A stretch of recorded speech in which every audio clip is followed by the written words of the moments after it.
Hello and welcome, I'm Joshua Barnes and you're watching The World Report. Let's first take a look at the top stories.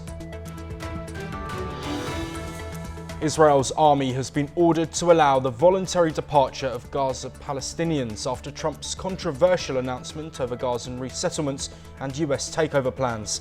Meanwhile, President Trump has said Israel would hand Gaza to the US after fighting was over and Palestinians had left the Strip.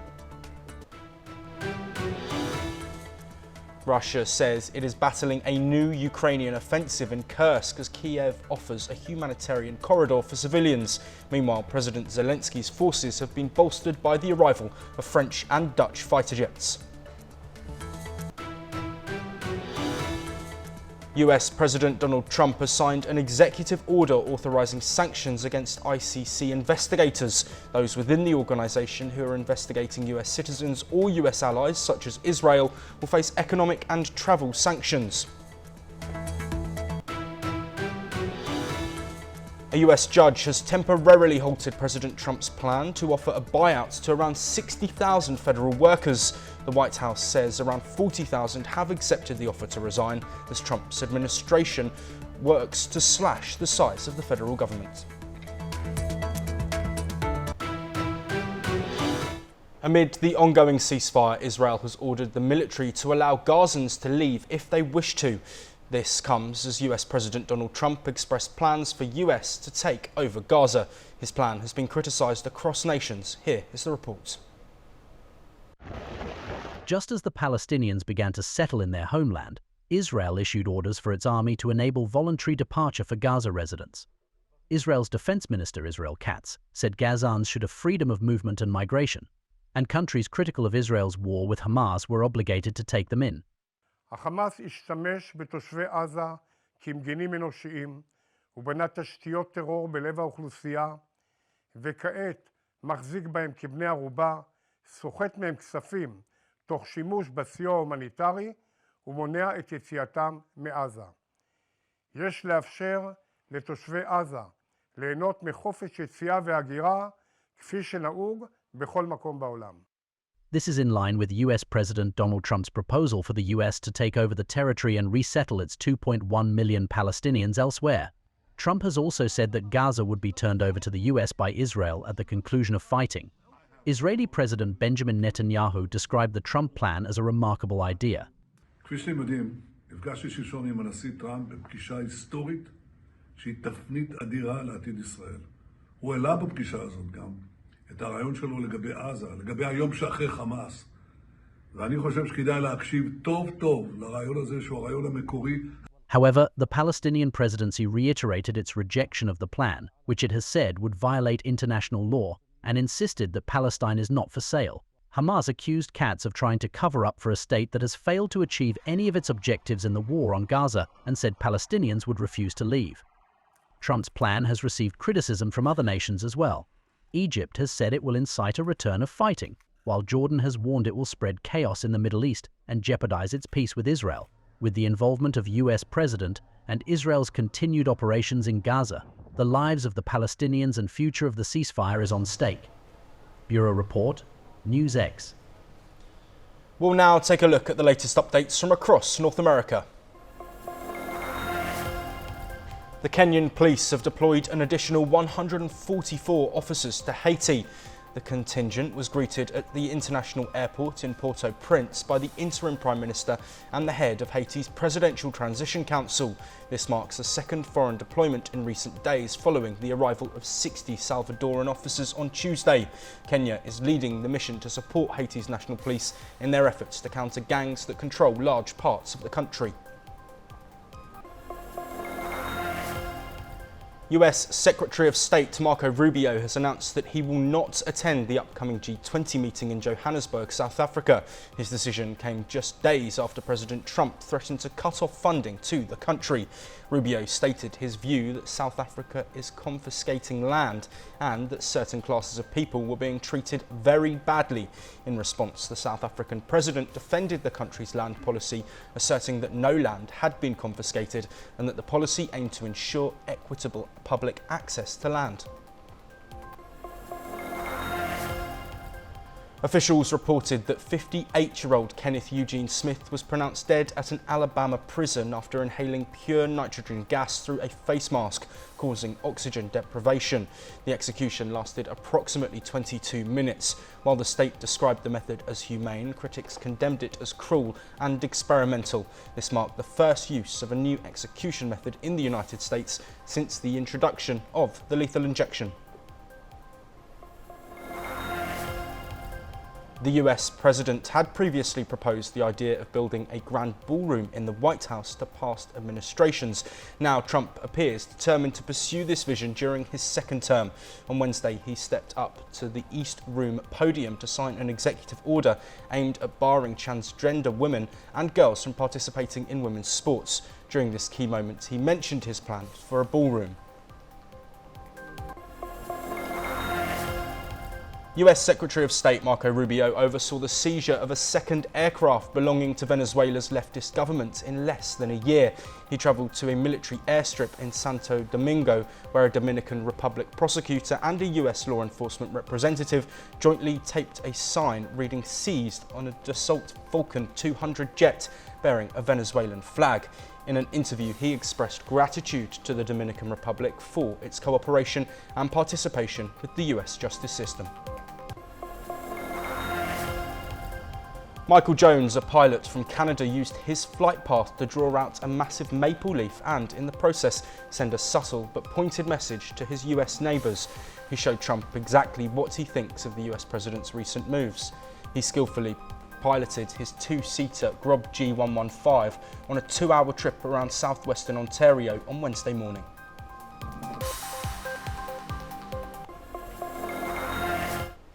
The Greek island of Santorini has been rattled by hundreds of earthquakes over the past 4 days, prompting thousands of residents to flee the island. With the strongest tremor reaching a magnitude of 5, authorities have taken precautionary measures as concerns grow over the unusual seismic activity. Watch the latest in this report. Thousands of people have evacuated Santorini as earthquakes continue to shake the Greek island for a 4th straight day. The strongest tremor so far, recorded on Tuesday, was about 5 magnitude. Officials report that over 11,000 residents have left, with around 7,000 departing by ferry and 4,000 by air. While no significant damage has been reported, authorities have sealed off a cliff-top town due to the risk of rockfalls. Schools have been closed, and large indoor gatherings are being discouraged. As a precaution, 51 additional firefighters, 9 vehicles, a fire department helicopter, and aerial rescue teams have been deployed. However, there are contrasting views of the citizens of Santorini. Κουνιέται το τελευταίο βράδυ, είναι λίγο πιο αισθητή σε σχέση με τις προηγούμενες ημέρες. Λίγο παραπάνω κουνιέται, αλλά από ό,τι λέει και η Δημοτική Αρχή είναι φυσικό φαινόμενο. Οπότε έχουμε μια ανησυχία, αλλά δεν θα σκάσουμε και από το φόβο, ούτε θα την κοπανίσουμε. Vasilis Karastathis, director of the Geodynamic Institute of Athens, noted that Greece has never experienced such frequent and strong earthquakes in this way, with both their magnitude and frequency increasing. D'abord, la maison où je suis, qui se trouve dans la caldeira, est une maison, en tout cas la plus grande partie de la maison, date de 1720. Donc, pendant 500 ans, ça a vécu des tremblements de terre, éruptions volcaniques, et la maison est toujours là, donc il n'y a pas de raison que ça change. Je suis confiante, voilà. Usually a popular tourist destination, Santorini is now empty. Over the past week, some 11,000 holidaymakers and locals have left the island. So traditionally around February, March is when we see most of our reservations come in. At the moment, they're a bit stagnant. And naturally, of course, everyone's concerned, but I personally believe this should blow over soon. And no need for anyone to panic for any reasons whatsoever. Although swarms typically involve earthquakes of lower magnitudes, Earthquakes in Santorini can last for days to weeks or persist for months. They can even slow down and then intensify again as per reports. Bureau Report, NewsX. We'll now take a look at the latest updates from across South America. Ecuador's presidential candidates have made their final appeals to voters ahead of Sunday's election. Incumbent Daniel Noboa and leftist candidate Luisa González spoke to a campaign overshadowed by cartel violence and economic struggles. Ecuador is gripped by a bloody turf war between local and international crime groups fighting for control of drug routes. Amid rising insecurity, many citizens say they are struggling to survive rather than truly alive. Brazilian football legend and former Real Madrid star Marcelo has announced his retirement from professional football. He is widely regarded as one of the greatest left-backs of all time. Marcelo's trophies include multiple UEFA Champions League and La Liga titles with Real Madrid before leaving in 2022. Marcelo's career was marked by crucial goals and unforgettable moments for both club and country. Brazilian mining giant Vale has taken full control of the Bao-Vale joint venture by acquiring the 50% stake previously owned by China's Bao Steel. The partnership, formed in 2001, operated the Agua Limpa mine in Minas Gerais, with Vale exercising its purchase option last year. While the deal's value was not disclosed, reports suggest the stake was valued at $23.4 million in 2023. The transaction is currently pending approval from Brazil's antitrust regulator. Chilean astronomers are raising concerns over increasing light pollution near the Paranal Observatory. This comes as industrial projects expand in the country's mineral-rich north. Astronomer Angel Otorola warns that growing infrastructure and lighting could threaten the darkness essential for astronomical research. Chile, which is known as the home of some of the world's clearest skies, is also hosting the $1.45 billion Extremely Large Telescope project. A canal in a Buenos Aires suburb turned bright red on Thursday, sparking alarm among residents. This happened as the discoloured water flowed into the Rio de la Plata near an ecological reserve. Authorities are testing water samples to determine the cause, with reports suggesting textile dye or chemical waste from local industries may be responsible. Residents claim factories frequently dump toxic waste into the waterway, which has previously appeared in shades of yellow, green and pink with strong chemical odours. Brazil's finance minister Fernando Haddad expects inflation to improve this year, but acknowledges it will likely stay above 4.5% until June. He cited a strong crop season and the Brazilian real's recent gains as factors that could help control prices. Private economists forecast inflation at 5.51% for 2025, exceeding the central bank's target range. Haddad remains optimistic, though, comparing inflation trends to Brazil's stronger than expected economic growth in 2024.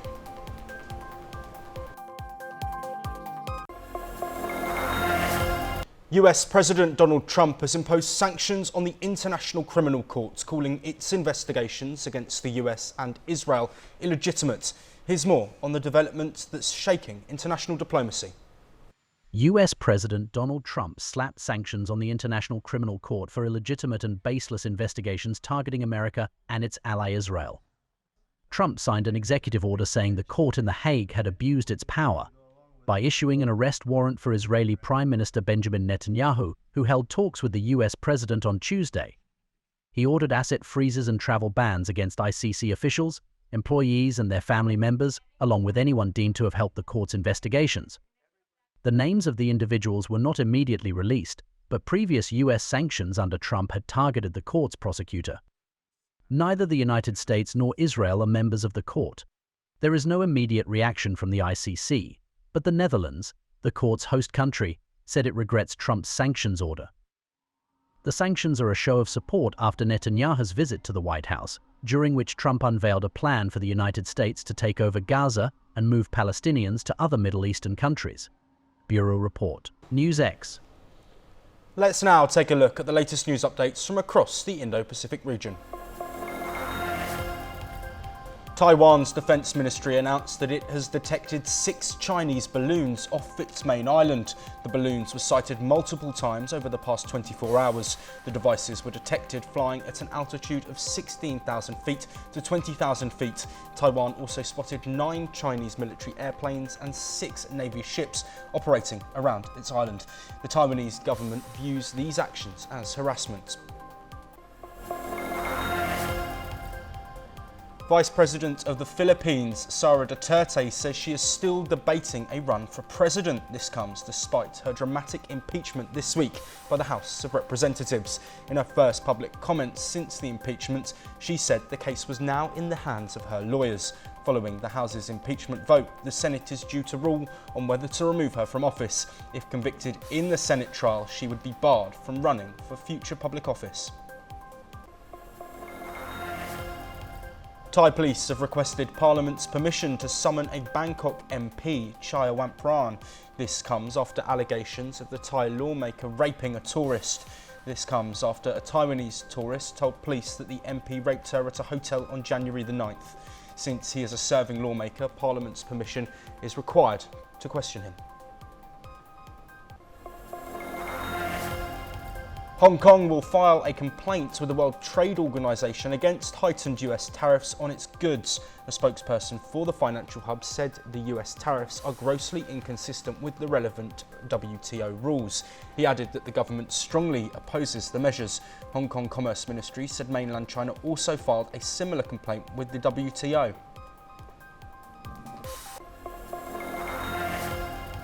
China condemned what it called the Cold War mentality of the United States in Latin America. It said it had complained over comments by Secretary of State Marco Rubio during a visit to the region.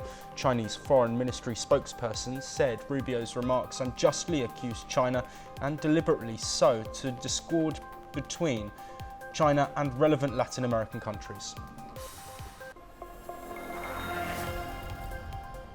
Legal experts will scrutinise Japan's retrial system for possible revision. This follows last year's acquittal of the world's longest-serving death row prisoner, Hakamata. Critics of the retrial law say the system does not offer sufficient safeguarding to victims of wrongful convictions. The system is so time-consuming that campaigners call it the door that never opens. It has not been changed since the current Code of Criminal Procedure took effect in 1949.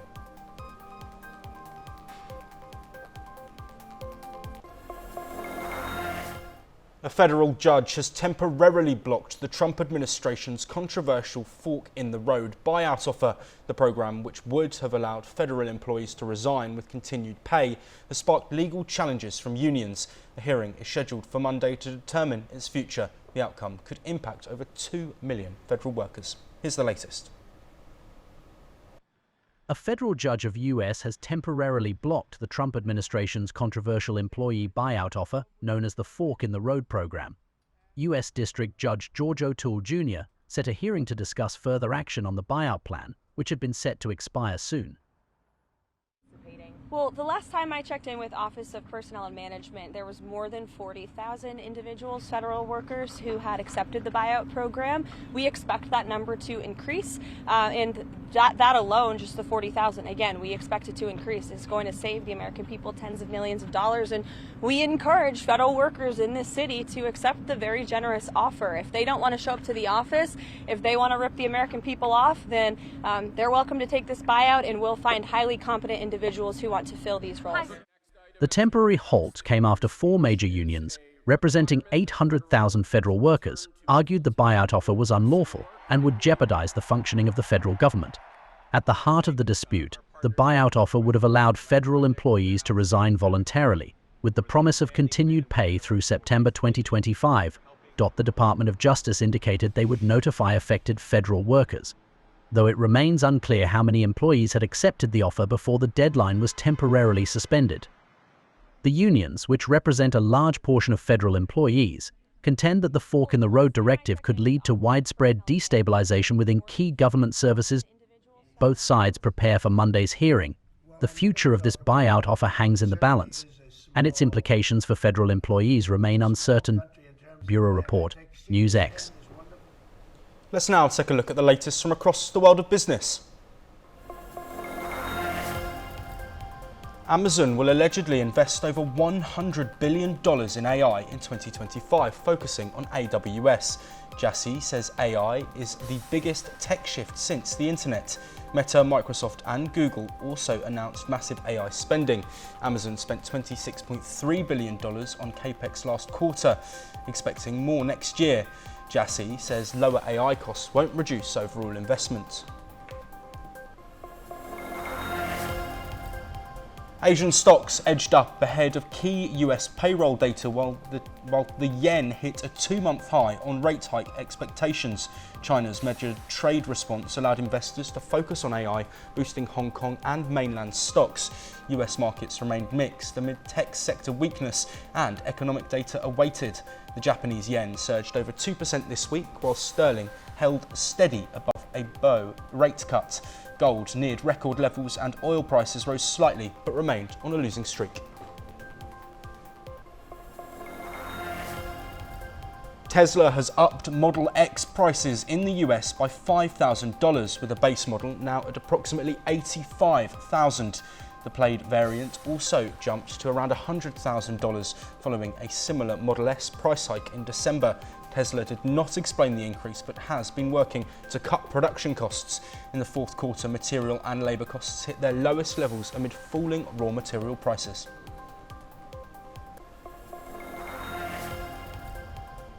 Walgreens has sold more Cencora shares for about $300 million, cutting its stake to 6% from 10%. It previously sold $1.1 billion worth of shares in August. The proceeds will go toward debt reduction and corporate purposes.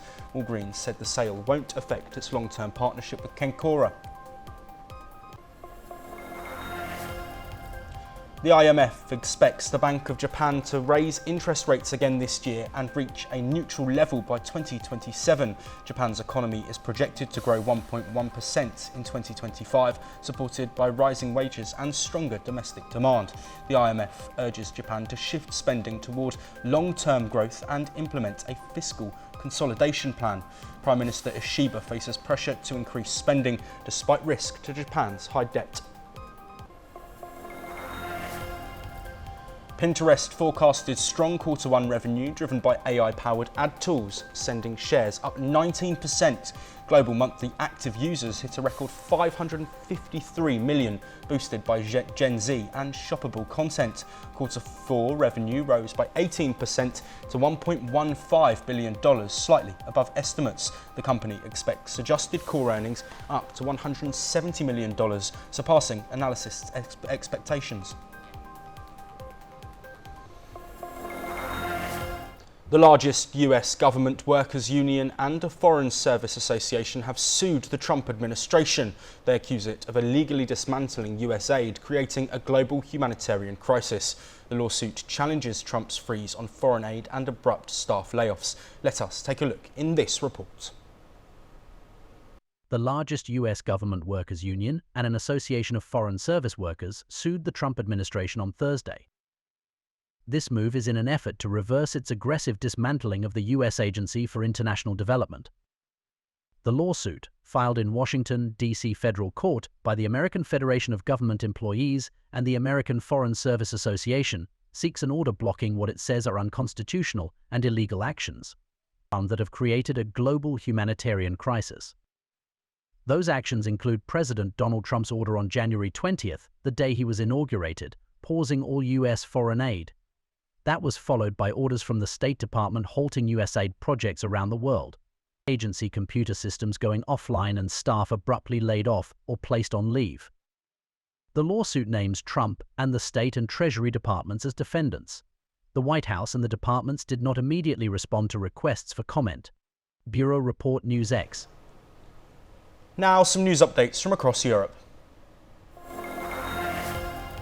A notorious con man who spent 4 years in a British jail has been sentenced to 6 years in France for ramming his car into 2 policemen while trying to avoid questioning. Robert Hendy Freegard, aged 53, had moved to a rural area of central France to breed beagles illegally several years ago under a false name. Neighbours had already been suspicious of him before 2 Netflix documentaries highlighted his activities as a con man. King Charles and Queen Camilla will visit Italy and the Vatican in April of this year. This will be Charles's first trip to Italy since becoming the UK monarch. During their visit to the Vatican, they will join Pope Francis to celebrate the 2025 Jubilee year, a special event for the Catholic Church. The royal couple will also visit Rome and Ravenna, strengthening ties between the UK and Italy.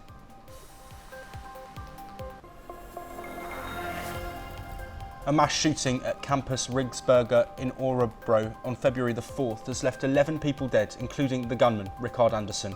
Andersson, a former student, opened fire inside the Adult Education Centre, turning the campus into a scene of horror. The incident marks an unprecedented tragedy for Sweden, known for its low level of gun violence. A shooting in Brussels has left one person dead, with authorities linking it to a rival drug gang. The incident occurred in Anderlecht, reflecting growing crime in the Belgian capital. It followed another shooting on Wednesday that led to a temporary metro shutdown as police searched for suspects. No injuries were reported in that incident, but Brussels has faced escalating drug-related violence in recent years. The prosecutor's office is investigating possible links between the two shootings. A man in France was fined $200 for making a loudspeaker call at Nantes station and is now challenging the penalty. He claimed an SNCF employee initially warned of a €150 fine, which increased when he did not pay immediately. The railway company confirmed its security fined him in a quiet area. He has since hired a lawyer to dispute the charge. A German court has ruled that Elon Musk's platform X must provide data to researchers monitoring election-related misinformation. The Berlin District Court issued the decision after civil rights groups filed an urgent request ahead of Germany's February 23 election. The court stated that delaying access would undermine the research. X did not respond to a request for information and was ordered to pay €6,000 in legal costs. The German Society for Civil Rights described the ruling as a victory for research and democracy.